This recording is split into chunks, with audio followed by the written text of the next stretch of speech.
on November 17, 1975, Kelly resided in Pine Tree Holler, Knott County, Kentucky until the day of his disappearance. He had brown hair, blue eyes, stood at 4 feet 0 inches and last weighed 60 pounds.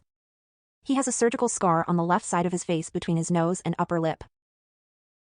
He gave in about 11 o'clock a.m. and let him play in the front yard, and with that, Kelly slipped on his snow boots and put on his blue coat and set out to the yard. For the next 5 hours, Kelly played outside with a young mother glancing out of the window at him from time to time to make sure he was okay. According to Judy, lunch came and went, but Kelly never came in to eat. By 4 p.m., Kelly was still playing in the freezing temperatures with nothing on but a pair of jeans and a light jacket.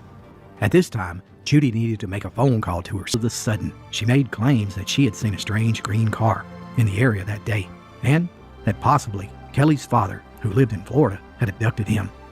But yet, Judy decided to wait until midnight to call the authorities. But by now, word had gotten out amongst the locals, and most neighbors were busy looking for Kelly. Yet, strangely, none of them called the police either.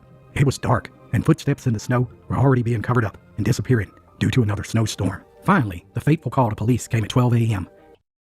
Kelly went outside to play in the family's front yard at approximately 11 a.m. Moore stated she told him he was not to leave the yard. She last checked on him at approximately 4 p.m.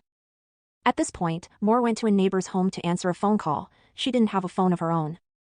When she returned, Kelly was no longer in the yard. She assumed he'd gone to a friend's house to watch television. Dinner was prepared at 6 p.m. but Moore was unable to locate Kelly at that time and had dinner without him. She then went to Kelly's friend's residence to pick him up and was told he had not been there at all that day. Moore says when she realized her son was missing, she went to her boyfriend's grandmother's home and asked to use the phone to call the police. She stated she wasn't permitted to call the police until midnight. Moore's family members began searching the area for her son at that time, but she says the police search didn't begin until dawn.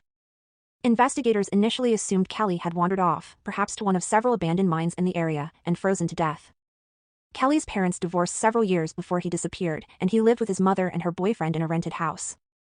His older brother and sister were living with their grandmother in Jackson, Kentucky, because Moore had epilepsy and had a hard time caring for them. Moore was questioned and maintained her innocence in her son's disappearance. Police dug under her concrete porch looking for Kelly's body, but they didn't find anything. Moore said she believes Kelly's father may have taken him or knew who had. Kelly's father is now deceased. His mother has not been ruled out as a suspect in her disappearance. Authorities believe someone local was involved in Kelly's disappearance. Many of his neighbors in 1982 had criminal histories. No trace of Kelly was found after an exhaustive search. He has never been seen again. His case is now classified as a possible abduction.